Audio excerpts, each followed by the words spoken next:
Oi, oi, tudo bom? Eu espero que vocês estejam bem.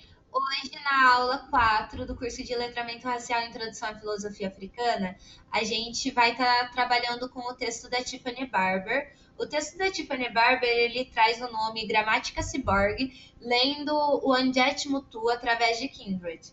Então, vamos lá para o que esse magnífico texto vem a nos trazer, né? Non je ne regrette rien, de Mutu, é a obra pela qual a Tiffany Barber vai percorrer durante o texto, né? E vai estar nos trazendo diversas reflexões. Um dos primeiros destaques que eu trago aqui dessa obra é que ela desmantela essas construções normativas da subjetividade e da liberdade da mulher negra ao criar esses corpos femininos negros mutilados.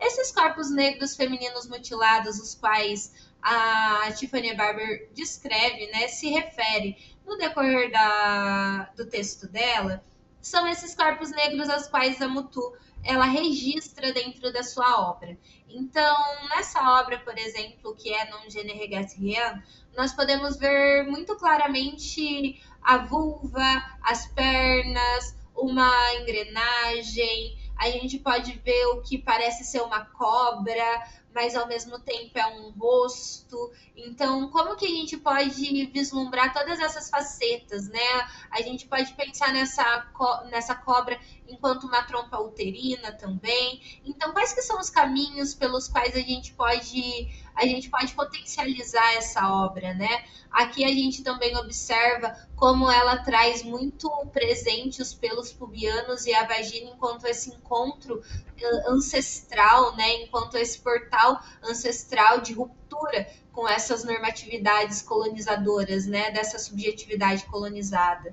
Então, mais à frente, a gente tem a autora nos trazendo como a pintora, né, a Mutu, ela rejeita, né, esse corpo enquanto esse lugar de produção de identidade. E quando ela traz esse corpo entre aspas, é porque o corpo físico não contempla, não é suficiente para registrar a potência da mulher preta, do corpo da mulher preta, do corpo preto, né? Então, a produção de identidade, ela não se dá simplesmente pela materialidade, ela vai para além, ela se constrói dentro do que ela vai trazer, que é a subjetividade. E para isso, ela traz algumas perguntas que podem nos ajudar a fazer outros entendimentos, a tecer outras construções e outras narrativas, né? Então, a Tiffany Barber vem nos questionando sobre o que há na subjetividade feminina que requer esse contexto futurista. Ela também nos questiona sobre quais são as possibilidades generativas para esses corpos femininos negros historicamente representados como quintessencialmente outros. Então, como ele vai se performar enquanto outro, enquanto abjeto, enquanto alienígena, né? Então, o que esse corpo, né, vai privilegiar dentro desse jogo, desse projeto?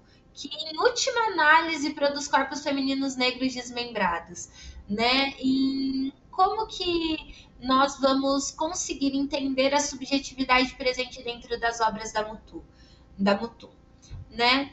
E daí o Okumi Enuazor, que é um curador nigeriano, vai nos trazer que a Mutu ela representa o que a gente pode chamar de interrogação ousada de formas historicizadas de violência racial, misoginia, perversão sexual e dominação de corpos negros. Então, como essas obras elas são a potência da retratação histórica de todas essas violências potencializadas dentro de um canal que vislumbre esse desmembramento dessa subjetividade acoplada à potência transgressora desse desmembramento. Né? Então, como esse desmembrar é em si uma transgressão potencializante?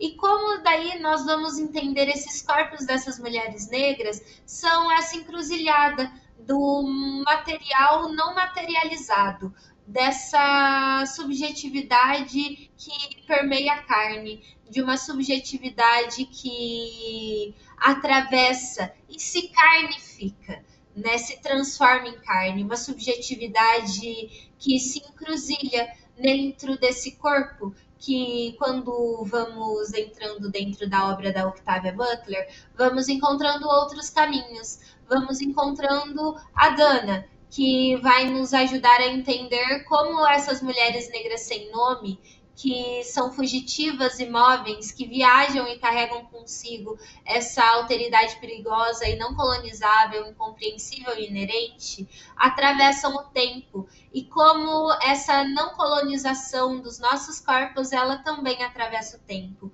Como nós podemos fugir e romper com essas regras colonizadoras que não é compreensível ao nosso corpo e não se faz presente dentro dos nossos espaços de liberdade, não se faz potente dentro do que nós entendemos enquanto liberdade. Então, como nós podemos fugir e, dentro dessa fuga, carregar essa alteridade perigosa? Né? Então, como nós podemos fazer esse movimento seguindo essas afirmações, né? E aqui nós podemos observar outros diversos quadros da Mutum também, e como nós podemos seguir essa afirmação prática de colagem que a Mutum atua como essa tática de rejeitar como a diferença por meio da violência histórica e discursiva está inscrita nos corpos femininos negros. Então, como ela retrata essa violência de uma maneira ruptiva, né? Como ela rompe com essa visão de violência e entrega para nós uma arte que desmembra, que nos faz ver de outra forma as potências pelas quais os nossos corpos eles podem caminhar. Então, quando ela traz as passagens da Dana, né? E a Dana, ela é uma personagem criada pela Octavia Butler em Kindred, onde ela atravessa o tempo e volta a períodos colonizatórios, onde a colonização do seu corpo ela era presente, e ela se atreve a ir contra isso, né? Porque Dana ela é esse ciborgue em um mundo pós-gênero. Dana não aceita a colonização do seu corpo, não aceita essa construção hierárquica em cima das potências de liberdade as quais ela instituiu para o corpo dela, né? Esse corpo ciborgue, esse corpo que já dentro de uma subjetividade corrompida pelo processo da colonização já se encontra em busca na construção própria da liberdade, se colocando enquanto ciborgue, se colocando numa posição pós-generificada, né? Então, dentro de todos esses contextos, nós temos duas palavras que nos encruzilham, que é o tempo, trazido na obra de Kindred, e o corpo, trazido na obra da Mutum. Então, como a gente pode entender esse corpo que atravessa o tempo, esse corpo que performa outros tempos, esse corpo que sancofia no presente para se afrofuturizar, esse corpo que apresenta um afrofuturo extremamente sancofiado e apresenta também um passado repleto de técnicas afrofuturizadas, que nos afrofuturizam, que nos galgam no presente para também nos galgarmos no futuro. Então, como que nós gestamos todas essas temporalidades entre presente, passado e futuro, sendo que trabalhamos sob a encruzilhada, sabendo que Exu atirou uma pedra amanhã que matou o pássaro ontem. Então, como que nós vamos lidar com todas essas temporalidades e com todas as próprias simbioses desse mesmo Itã, né? Eu conheci como o pássaro que o Exu atirou uma flecha, Exu atirou a pedra, Exu atirou uma pedra, Exu atira uma pedra hoje que mata um pássaro, atirou uma pedra ontem que vai matar um pássaro só amanhã. Né? Ou atirou uma pedra amanhã que matou o pássaro ontem. Eu acho que é isso. Atirou uma pedra amanhã que matou o pássaro ontem.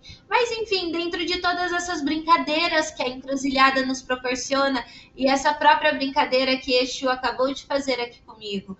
Então, como nós podemos entender este corpo que também se assenta, esse corpo que assenta um passado que presentifica-se num futuro. Então, que corpo desmembrado é esse que se acopla das diversas histórias, que se acopla das diversas temporalidades, para entender o que significa ser negro, mulher e humano no século XXI?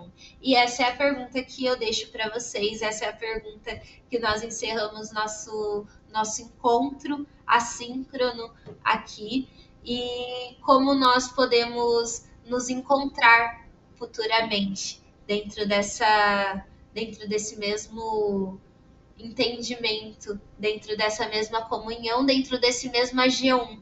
Então eu espero que tenha sido muita água boa para o seu Ori, essa troca que fizemos aqui, que você tenha tido um incrível AG1 e que nós possamos alimentar a nossa sabedoria muitas outras vezes mais, pois através das nossas intelectuais pretas nós conseguimos estruturar e fundamentar muitos dos nossos caminhos. Que eles sejam repletos de muita prosperidade, muita vitória e um 2025 de muita fartura em nossa mesa. E que essa fartura também seja repleta de muita sabedoria. É isso que eu desejo para o nosso 2025. É isso que eu desejo para mim, é isso que eu desejo para você, meu irmão. Então, que a gente tenha esse encontro celebrativo ancestral maravilhoso, essa caiumba no ano de 2025, nesse incrível ciclo que se inicia. Muita axé, beijo, que minha mãe abençoe.